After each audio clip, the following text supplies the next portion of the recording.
Ang tulang ito ay napapamagatan ng trabaho.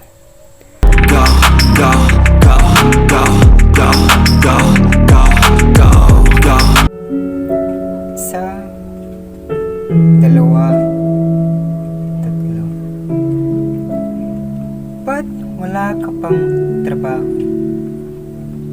Marahil dito sa mundo, maraming mga bagay ang nakakalito. Mga bagay na alam ng ibang tao, madali lang ito. Madali lang, oo. Dahil hindi nila nararanasan ang hirap dito sa mundo. Marahil lumaki sila sa maranyang buhay dito. Pero ba't ganun? Ang labo ng paningin nila sa mga taong mahirap na kagaya ko, na walang ibang gusto kundi makapagtapos at maghanap ng magandang trabaho.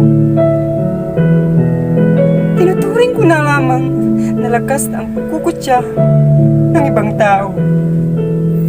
Dahil alam ko sa sarili ko na kung ano ako at kung ano ang tinatakbo ng buhay ko. Trabaho. Yan ang salitang nais kong matamo. Sa simpleng salitang iyan, diyan mababago ang isipan at paningin nila para kay hindi husgahan ng mga tao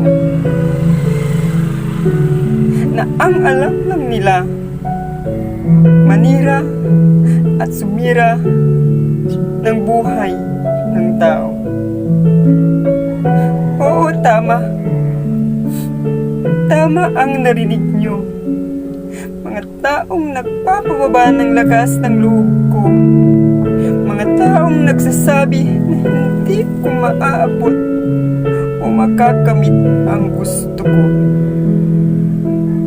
Pero ito ako, lumalaban at lalaban para ipakita sa kanila na ang taong nilait nila, hinusgahan at pinilit na pinabababa nila ay tatayo at magsisilbing isang matibay na puno na kahit marami pagsubok o bagyo, sa gabay at suporta ng aking pamilya, mananatiling matibay para makamit ang tagumpay. At ito ay ang tiyaga, respeto, aksyon, bilib sa sarili, aahon, hindi magpapatalo at higit sa lahat, oportunidad na gusto kong matamo. O sabihin na lang natin, ito ay ang trabaho. Marami pong salamat. Go, go, go, yeah, go, go, go.